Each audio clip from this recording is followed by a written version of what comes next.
Bonjour Caroline Mécari. Bonjour. Merci d'avoir accepté notre invitation. Alors Caroline, tu es avocate, spécialiste notamment du droit de la famille. Alors justement, c'est de famille dont il était question dans une manifestation hier, dimanche, devant l'Assemblée nationale où quelques centaines de manifestants s'étaient réunis pour demander à ce que la procréation médicalement assistée, la PMA, soit bien ouverte à toutes les femmes dans le projet de loi bioéthique qui est actuellement en navette parlementaire. Début février, le Sénat avait, par un amendement, voté pour qu'en soient exclus de cette PMA les femmes seules et les couples de femmes. C'est quoi le problème des sénateurs au juste? Je pense que les sénateurs, d'abord, il y a deux biais. D'abord, d'un point de vue politique, ils parlent à leur électorat, et par ailleurs, l'autre biais, c'est que ce sont des hommes qui appartiennent finalement à une génération relativement ancienne, entre guillemets, de sorte je crois qu'ils ne peuvent pas comprendre les évolutions sociétales de la France d'aujourd'hui, mais aussi de l'Europe d'aujourd'hui. Donc voilà, c'est ce mélange des deux, à la fois politique et archaïsme, incapacité à comprendre la société actuelle. Alors, ça fait 8 ans, même plus, que la PMA est promise, mais jamais véritablement légalisée. De quoi est-ce que cela témoigne? D'où viennent ces conservatismes qui semblent quand même excessivement puissants? Alors, ces conservatismes, à mon sens, viennent principalement en fait d'une vision entre guillemets religieuse des techniques médicales. Je vous rappelle que dans les années 80, l'Église considérait que le recours aux techniques de PMA, c'était pour des couples hétérosexuels quasiment comme un adultère. Donc, il y a ce poids historique de l'Église qui évidemment ne se manifeste plus forcément de la même manière, quoique les évêques ont pris position contre la PMA, mais qui passe par d'autres canaux comme le collectif La Manif pour tous ou le collectif Sens commun. Et comme ce sont des collectifs qui ont à la fois des moyens financiers et qui ont parfaitement su intégrer les outils d'une propagande anti-PMA, et que durant le mariage pour tous, ils ont fait peur à François Hollande, il ne faut pas oublier cela, eh bien, il y a une espèce de frilosité, mais une frilosité qui en réalité arrange bien les sénateurs, qui ne comprennent pas en réalité la demande sociétale. Donc, en effet, nous sommes dans une évolution, nous allons vers une évolution de la loi, mais qui se fait d'une manière certainement pas aussi rapide qu'on le souhaiterait, surtout si l'on compare la situation de la France avec la situation des 14 pays européens qui nous entourent et qui, eux, ont déjà ouvert la PMA aux couples de femmes, et les 26 pays européens, c'est-à-dire même culture globalement, qui ont déjà ouvert la PMA aux femmes célibataires. Donc en fait, la France, elle se situe en queue de peloton, et ce n'est pas à notre honneur en tout cas. Dans la manifestation d'hier, certains rapprochaient l'opposition à la PMA pour toutes à de l'homophobie. Est-ce que toi, tu es d'accord avec ça? Tu fais ce rapprochement?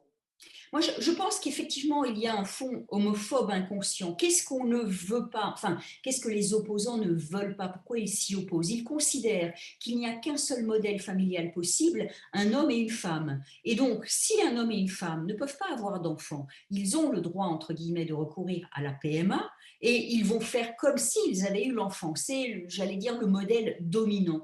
Et ces gens-là ne peuvent pas admettre que l'enfant puisse naître entre guillemets, pour un couple de femmes, parce que le couple de femmes n'est pas, je dirais, n'est pas dans l'imaginaire de ces gens-là en réalité. Et donc, en effet, c'est la représentation d'un couple de femmes, c'est-à-dire qu'un enfant puisse avoir deux mères, qui leur pose problème véritablement. Et on rappellera aussi quand même quelque chose qui me paraît très important, c'est que les techniques de PMA, les techniques médicales, elles ne soignent pas l'infertilité. L'infertilité d'un homme ou d'une femme hétérosexuelle demeure. On va simplement les aider. Donc, le fait que deux femmes ensemble ne puissent pas avoir un enfant, qu'importe la raison, ce qui compte, c'est qu'elles désirent un enfant, tout comme les couples hétérosexuels désirent un enfant, et que cet enfant va évidemment satisfaire leurs désirs à elles personnels, mais en même temps va participer à la pérennisation de notre société. Parce qu'il faut bien qu'on se reproduise, il faut bien que notre société se reproduise et se perpétue. Et dans les deux cas, la demande est parfaitement légitime. Alors, dans ce projet de loi, bioéthique, il y avait plein d'autres aspects. Il y avait notamment la possibilité pour les femmes d'une autoconservation de leurs ovocytes, qui a été écartée, au Sénat. Il y avait la possibilité d'une PMA post-mortem. Alors elle, c'est à l'Assemblée nationale qu'on l'avait écartée. Il y avait la question, de la PMA pour les hommes trans. C'est parfait, c'est pareil, c'est niet à l'Assemblée. Ou l'interdiction des mutilations sur les enfants intersexes, qui a aussi été écartée, dès l'Assemblée, nationale. Tous ces points, est-ce que ça ne fait pas penser, ça pousse pas à penser que finalement, ce projet de loi bioéthique, il va être bien maigre, si tant est qu'il soit un jour voté, parce que pour l'instant, il n'a toujours pas été mis à nouveau à l'agenda de l'Assemblée nationale. Alors, je pense qu'on ne peut pas dire ça. C'est-à-dire que déjà, si on arrive à obtenir l'ouverture de la PMA à toutes les femmes, en couple ou célibataires, c'est déjà une grande avancée. Ça ne veut pas dire que ça règle toutes les questions, mais ça règle les questions de la majorité en fait des demandes. Mais ça veut dire aussi qu'il va falloir se battre devant l'Assemblée nationale pour que on élargisse en effet les possibilités. Par exemple, l'autoconservation des ovocytes avait été acceptée par l'Assemblée nationale et donc cela devrait revenir, cette Mhm. autoconservation des ovocytes. La PMA post-mortem avait été écartée par l'Assemblée nationale, mais à très peu de voix. Donc, c'est possible qu'on arrive à obtenir la PMA post-mortem. Je rappelle que la PMA post-mortem, c'est le fait pour une femme qui, aujourd'hui en tout cas, était en couple avec un homme qui a commencé un processus de PMA et l'homme vient à décéder. Et donc, elle souhaite pouvoir bénéficier des gamètes de son époux décédé. Donc, il n'y a aucune raison de le lui refuser dès lors que le projet parental était un projet sérieux et que, en plus, la PMA est ouverte aux femmes célibataires. Donc, il n'y a vraiment aucune raison. Sur la question de la PMA pour les personnes trans, c'est beaucoup plus compliqué en réalité, dans le débat, je veux dire. Hein. Mais on y arrivera. Et si ce n'est pas possible en France, les personnes iront d'abord dans un premier temps à l'étranger et parce qu'elles iront à l'étranger, on verra l'obsolescence de la loi française, dont je rappelle qu'elle devra être réexaminée dans 7 ans. Donc on a la possibilité de la faire évoluer. Alors justement, c'est intéressant, tu dis, voilà, s'il n'y a pas la PMA pour les hommes trans, ils n'auront enfin, ils pourront aller Oui, à j'ai pas l'étranger. dit qu'ils n'auront qu'à. Non, non, non, non, bien sûr, bien sûr. Non, mais en tout cas, ça sera une possibilité et tu parles de l'obsolescence immédiate, en fait, de la loi. Effectivement, il y a donc du coup ce débat de la PMA au Parlement, puis il y a la vérité des pratiques. Il y a déjà plein de femmes qui pratiquent la procréation sans père, sans cadre légal et médical, du coup. Est-ce que c'est important de dire que c'est aussi une pratique qu'il faut régulariser pour mieux l'encadrer et protéger celles qui la pratiquent? Ou est-ce qu'il ne faut pas parler en ces termes-là? Enfin, ce n'est pas un argument qu'il faut amener dans le débat, la légalisation en fait, d'une pratique qui est déjà dans la société. Alors, je pense qu'il ne faut pas confondre deux choses. La PMA encadrée médicalement en France ou à l'étranger et les procréations médicalement, enfin, non médicalement assistées, c'est-à-dire les procréations artisanales. On ne va pas encadrer les procréations artisanales. Enfin, en tout cas, ce n'est pas du tout le vœu du législateur et on ne peut pas empêcher les gens de souhaiter d'avoir des enfants. Donc, si ces personnes ne peuvent pas avoir accès à la PMA encadrée par le législateur, il y aura toujours des pratiques en dehors de ce cadre-là. Et il n'y a pas de raison de davantage les interdire qu'elles ne le sont déjà. En théorie, elles sont déjà interdites. Bon, on sait qu'elles se pratiquent. Le mieux, c'est quand même de faire en sorte que le cadre légal permette d'inclure un maximum de situations. Ça, c'est sûr que c'est le mieux.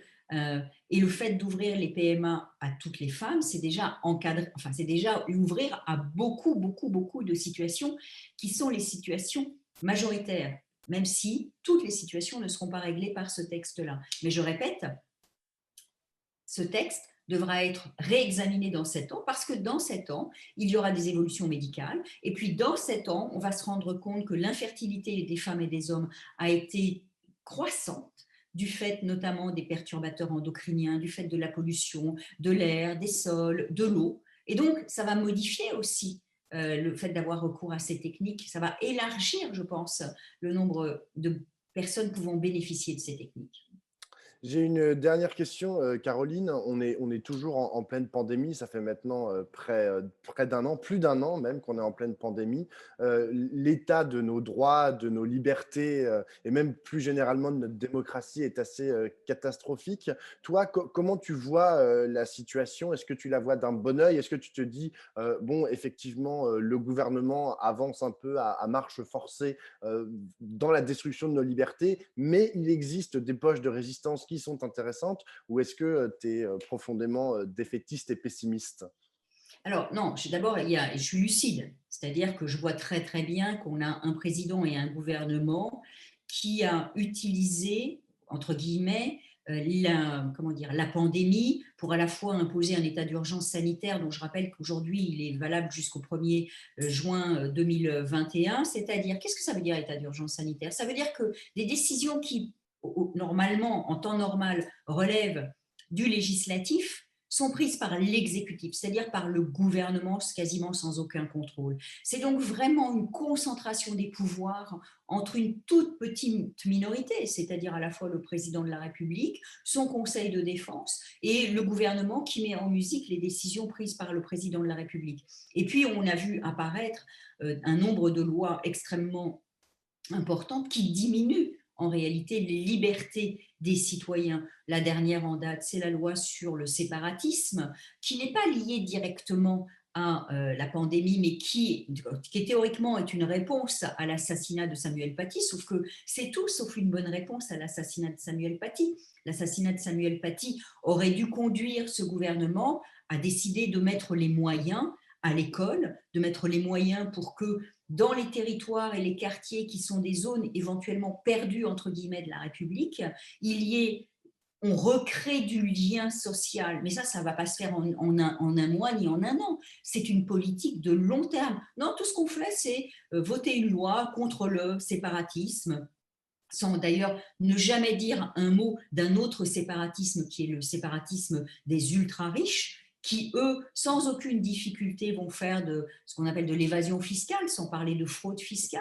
c'est-à-dire un manque à gagner qu'on calcule, enfin qu'on a évalué aujourd'hui entre 80 milliards à 100 milliards d'euros, autant d'argent qui manque dans les caisses de l'État et qui serait très utile pour donner les moyens à l'école d'être à la hauteur des défis qui sont les siens aujourd'hui. Mais non, est-ce que vous croyez que Blanquer a donné des instructions pour que toutes les demandes qui sont ou qui apparaissent comme étant des demandes communautaristes à l'école, eh bien qu'on cesse de les accepter, qu'on se donne les moyens, qu'on discute avec les parents d'élèves, avec les élèves? Non, pas du tout, absolument pas. Il vient nous faire un beau débat sur, enfin non, une polémique sur l'islamo-gauchisme qui gangrénerait comment dire, le monde universitaire, reprenant ainsi enfin, un avatar du judéo-bolchevisme ou du judéo-franc-maçonnique des années 30. Enfin, tout ça est vraiment pathétique. Donc, je suis lucide sur ce qui se passe. Et partout où je peux le faire, moi comme d'autres,